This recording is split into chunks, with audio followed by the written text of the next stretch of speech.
खान पान आर्य मांसाहारी तथा शाकाहारी दोनों प्रकार के भोजन करते थे। भोजन में दूध, दही, घी आदि का विशेष महत्व था। दूध में यव जी डालकर क्षीर पकौदन तैयार किया जाता था। जौ के सत्तू को दही में डालकर करम्ब नामक भोज्य पदार्थ तैयार किया जाता था। ऋग्वेद में चावल और नमक का उल्लेख नहीं है। मांसाहारी भोजन में मुख्यतः भेड़ बकरी के मांस का प्रयोग होता था। गाय को अघन्या वध न करने योग्य कहा गया। ऋग्वेद में मछली का उल्लेख नहीं है, यद्यपि कुछ इतिहासकार इसका खंडन करते हैं। सुरा के पान की निंदा की गई है, जबकि सोम का पान प्रशंसनीय था। वस्त्र ऋग्वैदिक काल में 3 प्रकार के वस्त्र प्रचलित थे। 1. नीवी अधोवस्त्र, शरीर के निचले हिस्से में पहना जाने वाला वस्त्र। 2. वास, उत्तरीय, शरीर के मध्य भाग में पहना जाने वाला वस्त्र। 3. अधिवास, द्रापी, शरीर के ऊपर से ढकने वाला वस्त्र जैसे शाल, चादर आदि। वस्त्रों में कढ़ाई भी होती थी। पुरुष उष्णीय पगड़ी भी धारण करते थे। आभूषण, स्त्री पुरुष दोनों आभूषण प्रेमी थे। कान, गर्दन आदि में आभूषण पहने जाते थे। रुक्म, गले में पहना जाने वाला स्वर्ण हार था। निष्क भी स्वर्ण का ढेर एवं आभूषण था। ऋग्वेद में चांदी का उल्लेख नहीं है, जबकि अयस शब्द तांबे या कांसे के लिए प्रयुक्त हुआ है।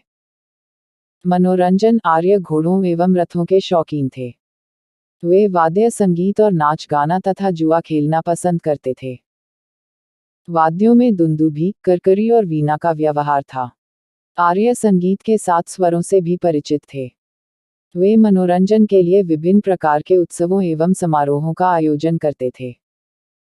दास प्रथा, ऋग्वेद में दास प्रथा विद्यमान थी। पुरुष और स्त्री दासों का उल्लेख मिलता है। पुरोहितों को दक्षिणा में दास दिए जाने की बात बार बार आई है। मुख्य रूप से दासियों दी जाती थी, जिनसे घरेलू काम कराया जाता था। इससे स्पष्ट है कि दास खेती के कार्यों में नहीं लगाए जाते थे।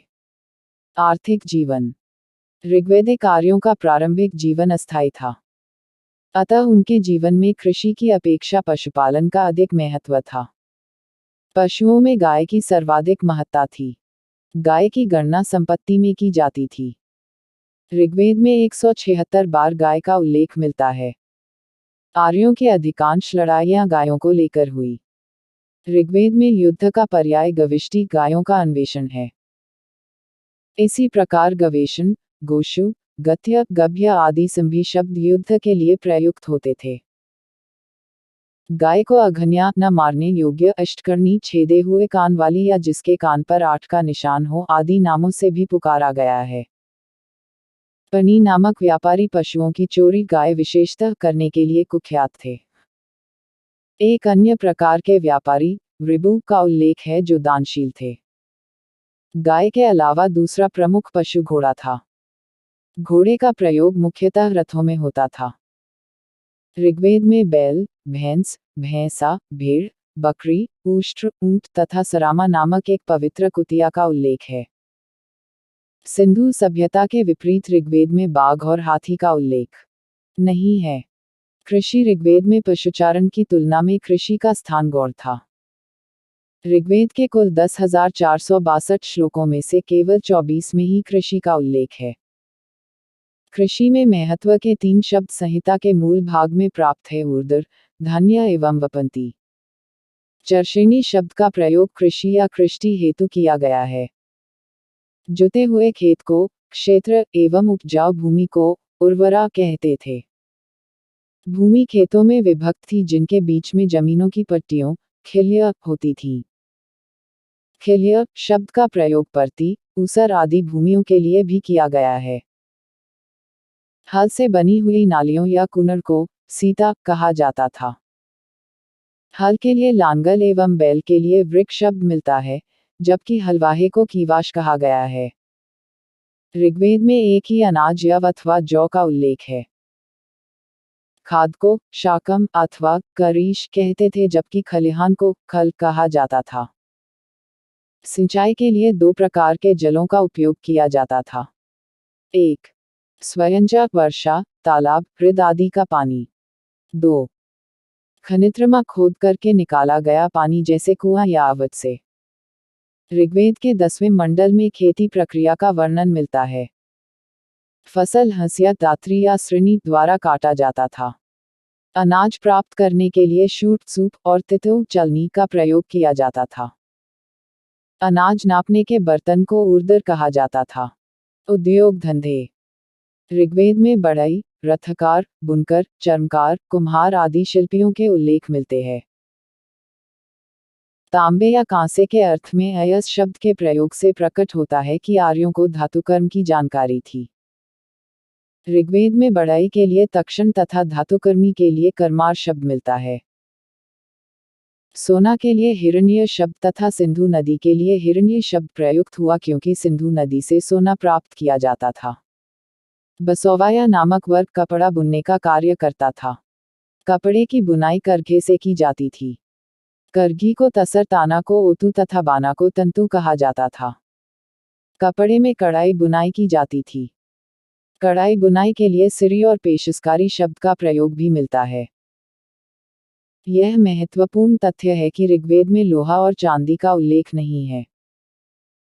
व्यापार। ऋग्वेद में समुद्र का स्पष्ट उल्लेख न होने से उनके वैदेशिक व्यापार का पता नहीं चल पाता। हालांकि एक स्थान पर अश्विन कुमार द्वारा 100 पतवारों वाली नावों द्वारा उनके पुत्र भुज्यु को बचाने का उल्लेख मिलता है। व्यापार वस्तुतः वस्तु विनिमय पर आधारित था।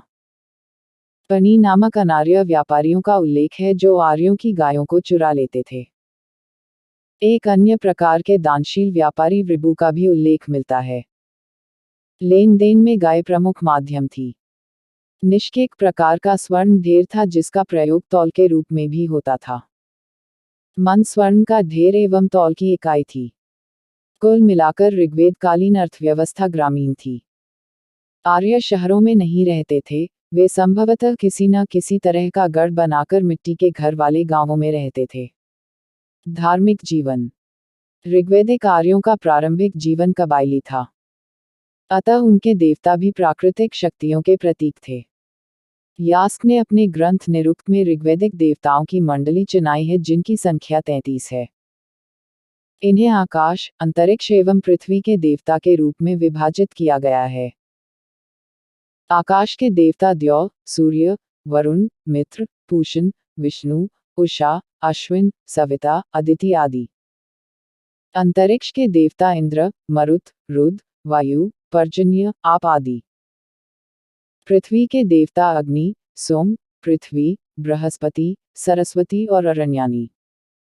इंद्र यह ऋग्वैदिक आर्यों का सबसे महत्वपूर्ण एवं प्रतापी देवता था। इसे पुरंदर अर्थात किलों को तोड़ने वाला कहा गया है। यह युद्ध नेता के रूप में भी चित्रित है। इंद्र पर 250 सूक्त है। इंद्र को वृतासुर हंता, वृतासुर नामक राक्षस का वध करने वाला, पुरभिद बादलों को भेदने वाला, सोमापा सोम का अत्यधिक पान करने वाला, शतकृति 100 शक्तियों का स्वामी, मध्वान्तानी आदि नामों से जाना जाता है। अग्नि का स्थान इंद्र के बाद है। इस पर 200 सूक्त हैं। अग्नि देवताओं और मानवों के बीच मध्यस्थ का कार्य करता था। ऋग्वेद का पहला मंत्र ही अग्नि की स्तुति से प्रारंभ हुआ है।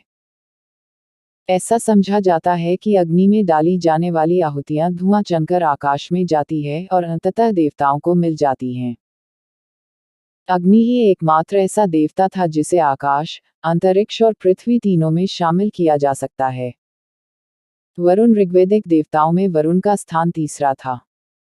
यह जल या समुद्र का देवता माना गया है। इसे ऋतु अर्थात प्राकृतिक संतुलन का रक्षक कहा गया है। समझा जाता है कि जगत में जो भी घटना घटती है वह इसी की इच्छा का परिणाम है। वरुण का एक अन्य नाम ऋतस्य गोपा है। यह ऋतु अर्थात नैतिक नियमों का संरक्षक था। इस रूप में वह पापियों को दंड आदि देने का कार्य करता था। वरुण को जिंद अवस्था में अहुर्मजा कहा गया है। सोम वनस्पतियों का अधिपति माना गया है। ऋग्वेद का पूरा 9वां मंडल सोम देवता को समर्पित है। मरुत यह आंधी का देवता था। अश्विन ये आर्यों के चिकित्सक देवता थे। इन्होंने आर्यों के टूटे पैर जोड़े एवं उनके नावों की मरम्मत की। ये सुबह एवं सायंकाल के तारे हैं। धी यह आर्यों का सबसे प्राचीन देवता तथा पिता तुल्य है। इसे वृषभ के रूप में प्रदर्शित किया जाता है। सूर्य ये समस्त विश्व के रक्षक है एवं अच्छे व बुरे कार्यों के दृष्टा है। इसे तेज घोड़े के रूप में प्रदर्शित करते हैं। मित्र उदित होता हुआ सूर्य। पूषण वनस्पतियों एवं औषधियों का देवता। इसके रथ को बकरे द्वारा खींचते हुए प्रदर्शित किया गया है। विष्णु ऋग्वेद में इनके तीनों पायदों का उल्लेख है। इन्होंने ही आकाश को स्थिर किया। उषा यह आर्यों की प्रातः काल की देवी थी। सूर्य निकलने की पूर्व बेला को उषा कहा गया। सविता जब सूर्य चमकने लगता है तब उसे सविता कहा जाता है। ऋग्वेद का प्रसिद्ध गायत्री मंत्र सविता को ही समर्पित है। अदिति यह आर्यों की सर्वशक्तिमान या सार्वभौम प्रकृति की देवी थी। रुद्र ऋग्वेद के 3 सूक्तों में इनका वर्णन है। इनका स्वभाव क्रोधी है। इन्हें शिव का प्रारंभिक रूप माना गया है। पर्जन्य वर्षा एवं नदी के देवता। आप सृष्टि करने वाला देवता। बृहस्पति यज्ञ के देवता। सरस्वती ज्ञान की देवी। अरण्यानी जंगल की देवी। हिरण्यगर्भ इसकी उत्पत्ति समुद्र से मानी गई है। यह माना गया है कि आद्य जीवाणु हिरण्यगर्भ जल से ही उत्पन्न हुआ और उस हिरण्यगर्भ से विश्वकर्मा का उद्भव हुआ जो उस परमब्रह्म परमात्मा की प्रथम कृति है और वह ही इस जगत का कर्ता धर्ता है। अब विज्ञान ने भी इस बात की पुष्टि कर दी है कि जीवन का विकास सर्वप्रथम जल में ही हुआ। देवियां वैदिक धर्म में पुरुष देवताओं का ही आधिपत्य था। देवियां बहुत कम थीं। सर्वाधिक महत्वपूर्ण देवी उषा प्रभात की देवी थी। अन्य महत्वपूर्ण देवियां थीं पृथ्वी धरा का प्रतिरूप अदिति, देवों की महामाता, रात्रि, रात्रि की देवी, अरण्यानी, वन देवी, पिशान, वनस्पति की देवी, इला, आहुति की देवी, पुरामधी, उर्वरता की देवी आदि। अप्सराएं जलपरियां थीं और गंधर्वों की पत्नियां। बाद में वे वृक्ष पूजा से जुड़ गईं। सबसे अधिक प्रसिद्ध वैदिक अप्सरा थी उर्वशी। ऋग्वैदिक काल में देवताओं की तुलना में देवियों की प्रमुखता नहीं थी। ऋग्वैदिक काल में प्रारंभ में बहुदेववाद का प्रचलन मिलता है, फिर एक समय में एक ही देवता को प्रमुखता दी गई। मैक्स मूलर ने इसे एकता एक देववाद या हीनोदिज्म कहा है। ऋग्वेद के 10वें मंडल में जाकर एकेश्वरवाद एकम सत विप्रह बहुधा वदंती के दर्शन होने लगते हैं। उपासना की रीति ऋग्वैदिक देवताओं की उपासना की मुख्य रीति थी स्तुति पाठ करना और यज्ञ बलि चढ़वा अर्पित करना। बलि या यज्ञ आहुति में शाक, जौ आदि वस्तुएं दी जाती थी, परंतु इन्हें चढ़ाते समय कोई अनुष्ठानिक या याज्ञिक मंत्र नहीं पढ़े जाते थे। पशुओं की बलि चढ़ाने से पहले उन्हें एक स्तंभ से बांधा जाता था, जिसे यूप कहते थे। उपासना का उद्देश्य ऋग्वैदिक आर्य देवताओं की उपासना संतति, पशु, अन्न, धान्य, आरोग्य आदि पाने की कामना से करते थे। वे लोग आध्यात्मिक उत्थान या जन्म मृत्यु के कष्टों से मुक्ति के लिए पूजा पाठ नहीं करते थे। इस प्रकार ऋग्वैदिक आर्यों की उपासना का मूल उद्देश्य लौकिक था, पारलौकिक नहीं। उत्तर वैदिक कालीन संस्कृति। राजनीतिक जीवन। उत्तर वैदिक कालीन राजनीतिक दशा में सबसे महत्वपूर्ण परिवर्तन था छोटे छोटे जन का मिलकर जनपद में परिवर्तित हो जाना। इसी समय राष्ट्र शब्द का प्रयोग भी पहली बार हुआ। जैसे पुरु और भरत मिलकर कुरु, पुरु भरत कुरु, तथा तुर्वश और कृवि मिलकर पांचाल बन गए तुर्वश कृवि पांचाल। इससे राजा के अधिकारों में भी वृद्धि हुई। उस पर अब सभा और समिति का नियंत्रण समाप्त हो गया। इसका यह अर्थ नहीं है कि ये संस्थाएं महत्वहीन हो गई, क्योंकि अथर्ववेद में सभा और समिति को प्रजापति की 2 पुत्रियों कहा गया है। ऋग्वेद काल की सबसे प्राचीन संस्था विदध उत्तर वैदिक काल में सर्वप्रथम समाप्त हो गई। राजा की उत्पत्ति का सिद्धांत सर्वप्रथम ऐत्रेय ब्राह्मण में मिलता है। अधिकारों में वृद्धि के परिणामस्वरूप अलग अलग दिशाओं के राजा के नाम अलग अलग होने लगे। मध्य देश में वह राजा, पूर्व में सम्राट, पश्चिम में स्वराष्ट्र, उत्तर में विराट तथा दक्षिण में भोज कहा जाने लगा। जो राजा चारों दिशाओं को विजित कर देता था उसे एकराट कहा जाता था। ऐत्रेय ब्राह्मण में कई प्रकार के राज्यों का भी उल्लेख है, जैसे भोज्य। इस राज्य के शासक को राजा कहा जाता था। महाराज्य यहाँ दो शासक को सम्राट कहा जाता था। वैराज्य जहाँ कोई राजा न हो अर्थात गणराज्य। अथर्ववेद में एक राजा परीक्षित का उल्लेख है, जो मृत्युलोक का देवता था। उपनिषदों में कई राजाओं के नामों का उल्लेख है, जैसे केकय के अश्वपति, काशी के अजातशत्रु, विदेह के जनक, कुरु के उद्घालक आरुणि तथा पांचाल के प्रवाहन जयली आदि। इसमें केकय जनपद का राजा अश्वपति दार्शनिक था। कुरु जनपद के राजा राजधानी आसंदीवत उद्घालक आरुणि एवं उनके पुत्र श्वेतकेतु के बीच ब्रह्म एवं आत्मा की अभिन्नता के विषय में विख्यात संवाद छांदोग्य उपनिषद में मिलता है। बृहदारण्यक उपनिषद से पता चलता है कि ऋषि श्वेतकेतु के पिता उग्रालक आरुणि पंचाग्नि ज्ञान प्राप्त करने के लिए पांचाल नरेश प्रवाहन जयवली के पास गए और शिक्षा प्राप्त की। छांदोग्य उपनिषद में उल्लिखित है कि उद्वालक आरुणि पंचाग्नि एवं वैश्वानर शिक्षा प्राप्त करने के लिए केकय नरेश अश्वपति के पास गए थे। शतपथ ब्राह्मण से पता चलता है कि याज्ञवल्क्य ने राजा जनक से शिक्षा प्राप्त की। शतपथ ब्राह्मण से पता चलता है कि राजा जनक ने एक दार्शनिक गोष्ठी में ब्राह्मणों को पराजित किया। इसके बदले में ब्राह्मणों ने उन्हें राजन्य बंधु की उपाधि प्रदान की और ब्रह्म ज्ञान के कारण इन्हें ब्राह्मण भी कहा। इसी प्रकार छांदोग्य उपनिषद में उल्लिखित है कि महर्षि बालाकी गार्ग्य ने काशी नरेश अजातशत्रु से शिक्षा प्राप्त की थी। राज्याभिषेक राजा का राज्याभिषेक राजसूय यज्ञ के द्वारा संपन्न होता था। राजसूय यज्ञ का विस्तृत वर्णन शतपथ ब्राह्मण में मिलता है। राजसूय यज्ञ के समय राजा रत्नियों को हवि प्रदान करता था, उनके प्रति सम्मान प्रकट करता था तथा समर्थन की आशा करता था। राजसूय यज्ञ में 17 प्रकार के जलों से राजा का अभिषेक किया जाता था। रत्निन ये राज्य के उच्च पदाधिकारी थे जो कुलीन वर्ग से संबंधित थे। इन्हें रत्निन इसलिए भी कहा जाता था क्योंकि ये कान में रत्न धारण करते थे। शतपथ ब्राह्मण में सर्वाधिक 12 रत्नियों का उल्लेख है। ये निम्नलिखित थे। 1. सेनानी, यह सबसे प्रमुख रत्निन था। 2. पुरोहित, इसका स्थान दूसरा था। 3. युवराज, राजा का पुत्र। 4. महिषी, यह पटरानी थी। 5. सूत, राजा का सारथी। 6. ग्रामणी, ग्राम का मुखिया। 7. क्षत्ता, प्रतिहारी या द्वारपाल। 8. संग्रहीता, कोषाध्यक्ष। 9. भागदूत, कर एकत्र करने वाला अधिकारी। 10.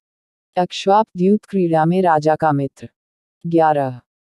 पालागल, विदूषक का पूर्वज और राजा का साथी एवं वन का अधिकारी।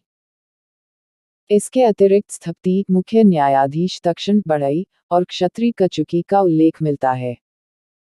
सूत एवं ग्रामणी को कर्त्री, राजा बनाने वाला कहा गया है। राजा का एक नाम विषमत्ता, विष को खाने वाला, पड़ गया क्योंकि वह विष वैश्य से कर वसूलता था। उत्तर वैदिक काल में राजसूय यज्ञ की तरह ही अश्वमेध यज्ञ, वाजपेय यज्ञ, अग्निष्टोध्यक्ष एवं सौत्रामणि भी प्रचलित थे। अश्वमेध यज्ञ यह राज्य विस्तार से संबंधित यज्ञ था, जिसमें एक घोड़ा छोड़ा जाता था। वाजपेय यह एक प्रकार की रथ दौड़ थी, जिसमें राजा का रथ सबसे आगे रहता था। उत्तर वैदिक काल में राजा अपनी प्रजा से कर वसूलने लगा था। इसे बलि, शुल्क या भाग कहा जाता था। ध्यातव्य है कि ऋग्वेद काल में बलि राजा को दिया जाने वाला स्वैच्छिक उपहार था। उत्तर वैदिक काल में कर वसूलने वाले अधिकारी को भागदूत तथा कोषाध्यक्ष को संग्रहीता कहा जाता था। शतपथ ब्राह्मण में उल्लिखित है कि केवल वैश्य वर्ग ही कर देता था। इसकी मात्रा 1/16 भाग थी। वैश्य द्वारा दूसरे को बलि कर देने के कारण उसका एक नाम अन्यस्य बलिकृत तथा अन्यस्याद्युत, दूसरे के द्वारा उपभोग में आने वाला पड़ गया। उत्तर वैदिक काल में राजा ही न्याय का सर्वोच्च अधिकारी होता था। इस काल के ग्रंथों में ग्रामवादन शब्द का उल्लेख मिलता है। इसका मतलब है कि गांव का विवाद गांव में ही हल कर लिया जाता था। सभा के द्वारा भी न्यायिक कार्य संपन्न किया जाता था। ब्राह्मण को मृत्युदंड नहीं दिया जा सकता था। अपराध सिद्धि के लिए जल परीक्षा एवं अग्नि परीक्षा प्रचलित थी। उत्तर वैदिक काल में राजा कोई स्थायी सेना नहीं रखता था। युद्ध के समय कबीले के जवानों के दल भर्ती कर लिए जाते थे और कर्मकांड के एक अनुष्ठान के अनुसार युद्ध में विजय पाने की कामना से राजा को एक ही थाली में अपने भाई बंधुओं विष के साथ खाना पड़ता था। सामाजिक जीवन। भारतीय सामाजिक व्यवस्था का आधार वर्णाश्रम व्यवस्था है। यद्यपि वर्ण व्यवस्था की नींव ऋग्वेद काल में पड़ चुकी थी, परंतु यह स्थापित उत्तर वैदिक काल में ही हुई। समाज में 4 वर्ण ब्राह्मण, राजन्य, वैश्य और शूद्र थे। अन्न का अनुष्ठान बढ़ जाने के कारण ब्राह्मणों की शक्ति में अपार वृद्धि हुई। ऋग्वैदिक काल में 7 पुरोहित होते थे, जबकि उत्तर वैदिक काल में इनकी संख्या बढ़कर 17 तक पहुंच गई। इनमें से जिसको ब्रह्म का ज्ञान होता चा, वह ब्राह्मण कहलाया। ब्राह्मण लोग अपने यजमानों के लिए तथा अपने लिए धार्मिक अनुष्ठान और अन्न करते थे। ये कृषि कार्यों से जुड़े पर्वों या त्योहारों में यजमानों का प्रतिनिधित्व करते थे, युद्ध में राजा की जीत के लिए देव आराधना करते थे एवं उसके बदले में राजा से अभयदान प्राप्त करते थे। ऐत्रेय ब्राह्मण से पता चलता है कि उत्तर वैदिक काल में क्षत्रियों की स्थिति ब्राह्मणों से श्रेष्ठ थी। ऐत्रेय ब्राह्मण का यह अंश जिसमें कहा गया है, ब्राह्मण जीविका वाहने वाला और दान देने वाला है, लेकिन राजा जब चाहे उसे हटा सकता है, क्षत्रियों की स्पष्टतः श्रेष्ठता का द्योतक है। वैश्य वर्ण की उत्पत्ति विश शब्द से हुई है। समाज का यही वर्ग कर देता था, इसलिए इसके नाम अन्यस्य विकृत एवं अन्यस्याय पड़ गए। वैश्यों की सबसे बड़ी आकांक्षा ग्रामणी बनना था। शूद्रों की दशा समाज में निम्न थी। उनका कार्य अन्य वर्गों की सेवा करना था। जाति व्यवस्था अभी स्थापित नहीं हो पाई थी, परंतु उनका उपनयन संस्कार बंद कर दिया गया। इससे उनकी शिक्षा पर विपरीत प्रभाव पड़ा। इस काल के ग्रंथों में शूद्रों को 3 वर्षों का सेवक, अन्यस्य प्रेष्य, उसे मनमाने ढंग से उखाड़ फेंका जाने वाला, कामोत्थाप्य तथा इच्छानुसार वध किया जा सकने वाला यथाकामवध्य भी कहा गया है, जो समाज में उनकी गिरती दशा का योतक है। उत्तर वैदिक समाज में रथकार का स्थान ऊंचा था। इसका भी उपनयन संस्कार ऊपर के 3 वर्षों की भांति होता था। इस प्रकार कहा जा सकता है कि उत्तर वैदिक काल में वर्ण भेद प्रचलित नहीं हुआ था। परिवार स्तर पर पिता का अधिकार बढ़ता गया। वह अपने पुत्र को उत्तराधिकार से वंचित कर सकता था। राजपरिवार में ज्येष्ठाधिकार का प्रचलन प्रबल होता गया। स्त्रियों की दशा ऋग्वैदिक काल की अपेक्षा उत्तर वैदिक काल में स्त्रियों की दशा में गिरवट आई। इसका उल्लेख तत्कालीन साहित्यों में भी मिलता है। ऐत्रेय ब्राह्मण में पुत्री को ही समस्त दुखों का कारण माना गया है।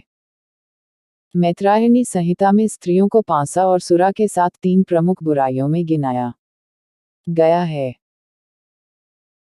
बृहदारण्यक उपनिषद में उल्लिखित याज्ञवल्क्य गागी संवाद, जहां एक ओर यह दर्शाता है कि समाज में कुछ नारियां उच्चतम शिक्षा प्राप्त कर सकती थीं, वहीं इस बात के भी संकेत मिलते हैं कि शायद उसकी भी सीमा थी। एक वाद विवाद के दौरान याज्ञवल्क्य ने गागर्मी से कहा कि अधिक बहस न करो, अन्यथा तुम्हारा सिर तोड़ दिया जाएगा।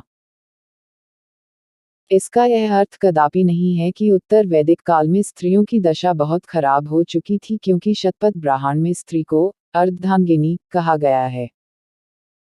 उत्तर वैदिक काल में स्त्रियों का उपनयन संस्कार बंद हो गया, उन्हें सभा और विदत में भाग लेने से रोक दिया गया। अब कम उम्र में भी उनका विवाह, बाल विवाह होने लगा। उन्हें संपत्ति का अधिकार पहले से ही प्राप्त नहीं था। नियोग प्रथा प्रचलित थी, जबकि सती प्रथा एवं पर्दा प्रथा का प्रचलन नहीं था। इस काल में बहुत सी विदुषी स्त्रियों का भी उल्लेख है। याज्ञवल्क्य की 2 पत्नियां मैत्रेयी और कात्यायनी थीं। अन्य प्रमुख विदुषी स्त्रियों में गागी, सुबला, वेदवती, काशकृत्स्नी आदि हैं। गोत्र प्रथा। उत्तर वैदिक काल में गोत्र प्रथा स्थापित हुई। गोत्र शब्द का मूल अर्थ है गोष्ठ या वह स्थान जहां समूचे कुल का गोधन पाला जाता था, परंतु बाद में इसका अर्थ एक ही मूल पुरुष से उत्पन्न लोगों का समुदाय हो गया। फिर गोत्र से बाहर विवाह करने की प्रथा चल पड़ी। तदनुसार एक ही गोत्र या मूल पुरुष वाले लोगों के बीच आपस में विवाह निषिद्ध हो गया। आश्रम व्यवस्था। उत्तर वैदिक काल में आश्रम व्यवस्था स्थापित हुई। उत्तर वैदिक ग्रंथों में केवल 3 आश्रमों का उल्लेख है। चतुर्वाश्रम संन्यास उत्तर वैदिक काल में सुप्रतिष्ठित नहीं हुआ था। आश्रम का अर्थ है श्रम करने के बाद विश्राम करना। एक हिंदू के जीवन को 4 भागों में बांटकर उसे अलग अलग आश्रमों से जोड़ दिया गया। जाबालोपनिषद में सर्वप्रथम चारों आश्रमों का एक साथ उल्लेख मिलता है, जबकि छांदोग्य उपनिषद में केवल 3 आश्रमों का। आश्रम के बारे में विधिवत जानकारी वर्मसूत्रों से प्राप्त होती है। इन सभी आश्रमों में गृहस्थ आश्रम को सर्वोच्च माना जाता है। यह सभी वर्षों में प्रचलित था। 1. ब्रह्मचर्य आश्रम 25 वर्ष तक इस आश्रम में मनुष्य बौद्धिक विकास, ज्ञान तथा शिक्षा प्राप्त करता था। ब्रह्मचर्य आश्रम विद्याध्ययन का काल था जिसका प्रारंभ उपनयन संस्कार से होता था। बौद्धन धर्मसूत्र के अनुसार ब्राह्मण बालक का उपनयन संस्कार गायत्री मंत्र के द्वारा वसंत ऋतु में 8 वर्ष की अवस्था में किया जाता था। क्षत्रिय बालक का उपनयन संस्कार ग्रीष्म ऋतु में त्रिष्टुप मंत्र द्वारा 11 वर्ष की अवस्था में होता था। इसी प्रकार वैश्य बालक का उपनयन संस्कार शरद ऋतु में जगती मंत्र द्वारा 12 वर्ष की अवस्था में होता था। मुख्यतः 25 वर्ष की उम्र तक बालक शिक्षा प्राप्त करता था। बहुत से ब्रह्मचारी ऐसे भी होते थे जो जीवन पर्यंत शिक्षा प्राप्त करते थे, उन्हें नैष्ठिक कहा जाता था। निश्चित समय तक शिक्षा प्राप्त करने वाले ब्रह्मचारी को उपकुर्वाण कहा जाता है। ये कन्याएं जो आश्रम में रहकर जीवन भर शिक्षा प्राप्त करती थीं, ब्रह्मवादिनी कहलाती थीं, जबकि विवाह पूर्व तक शिक्षा प्राप्त करने वाली कन्याएं साथोवधू कहलाती थीं।